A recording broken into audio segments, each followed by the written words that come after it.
जय श्री राम दोस्तों, आपके अपने चैनल मिस वैष्णव पर हार्दिक स्वागत। आज हम भूम प्रदोष जिसे मंगल प्रदोष भी कहते हैं की कथा सुनेंगे। दोस्तों, त्रयोदशी तिथि के दिन रखे जाने वाले व्रत को प्रदोष व्रत कहते हैं।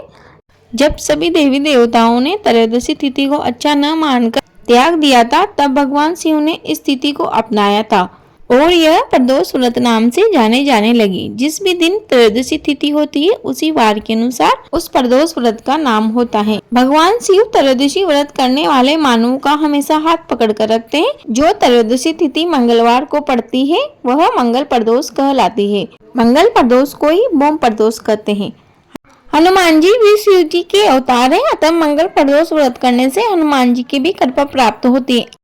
आइए अब कथा शुरू करते हैं। प्राचीन समय की बात है। एक गांव में एक बुढ़िया अपने इकलौते बेटे के साथ रहा करती थी। उसके बेटे का नाम मंगल था, जिसे वह बुढ़िया अत्यंत प्रेम करती थी। वह बुढ़िया हनुमान जी की परम भक्त थी। रोजाना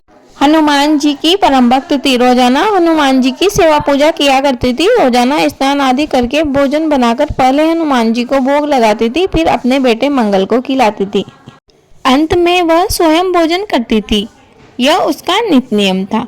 प्रत्येक मंगलवार को वह नियम से व्रत रखती थी और विधि पूर्वक हनुमान जी की पूजा सेवा व आरती किया करती थी।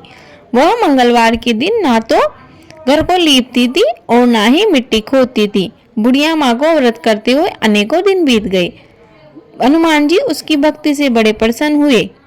एक दिन हनुमान जी ने बुढ़िया माँ की परीक्षा लेने की सोची और वह एक साधु का वेश धारण कर बूढ़ी माँ के घर के बाहर पहुंच गए और जोर जोर से कहने लगे, यहाँ कोई हनुमान भक्त है, यहाँ कोई हनुमान भक्त है, तो मेरी इच्छा को पूरी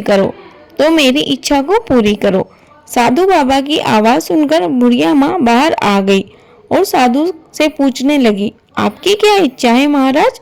साधु महाराज बोले, मैं बहुत भूखा हूँ, तुम मेरे लिए यहाँ जमीन लीप दो, मैं खाना बनाकर खा लूंगा।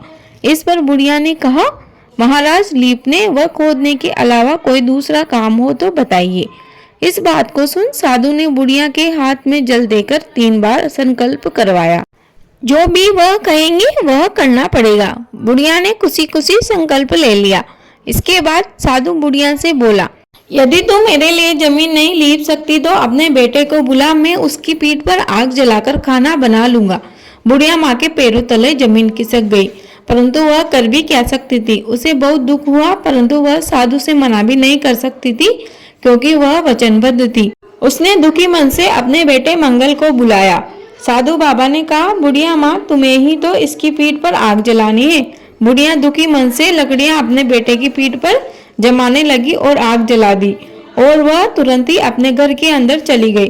कुछ देर बाद साधु बाबा ने बुढ़िया माँ को आवाज लगाई, बुढ़िया माँ, खाना बन गया है, आ जाओ, दोनों मिलकर खाना खाएंगे। लेकिन बुढ़िया माँ के मन पर क्या गुजर रही थी, कोई सोच भी नहीं सकता था। संकल्प में बंदी होने के कारण बहुत दुखी मन से वह बाहर आई। तब साधु बाबा बोले, बूढ़ी माँ, अपने बेटे को तो बुला ले, सब मिलकर भोजन करेंगे। बूढ़ी माँ ने कहा, मेरा बेटा कहाँ से आएगा? उसकी पीठ पर ही तो आग जलाकर खाना बनाए है, वह कहाँ से आएगा? आप क्यों मेरे दुखी मन को और अधिक दुखी कर रहे हो? साधु बाबा ने बुढ़िया माँ की एक न सुनी और कहा, एक बार आवाज तो लगाओ। बूढ़ी माँ ने रोते बिलखते हुए अपने बेटे का नाम पुकारा, बेटा मंगल, आजा, खाना खा ले। यह कहते ही मंगल घर के अंदर से दौड़ता हुआ बाहर आ गया और अपनी माँ के सामने खड़ा हो गया। यह देख वह साधु बाबा से पूछने लगी, हे बाबा, यह चमत्कार कैसे हुआ? साधु महाराज ने अपने वास्तविक रूप में प्रकट होकर उन्हें दर्शन दिए। हनुमान जी को अपने घर में देखकर बुढ़िया का जीवन सफल हो गया। हनुमान जी ने बुढ़िया और उसके बेटे को भक्ति का आशीर्वाद दिया और अंतर्ध्यान हो गए। जैसी कृपा हनुमान जी ने उस बुढ़िया पर की, वैसी सभी भक्तों पर करे जो इस कथा को पूरा सुनते हैं, कहते हैं और पुकारा बढ़ते हैं। बालाजी महाराज उनकी सभी मनोकामनाओं को पूर्ण करते हैं। कथा अधूरी रही हो तो पूरी कर जो, पूरी हो गई हो तो मान कर जो। प्रेम से बोलिए, महावीर पवन सुत हनुमान की जय। हर हर महादेव। आपको वीडियो उपयोगी लगी हो तो प्लीज वीडियो को लाइक करें, शेयर करें, कमेंट बॉक्स में जय श्री राम अवश्य लिखें। आपका दिन शुभ हो। धन्यवाद।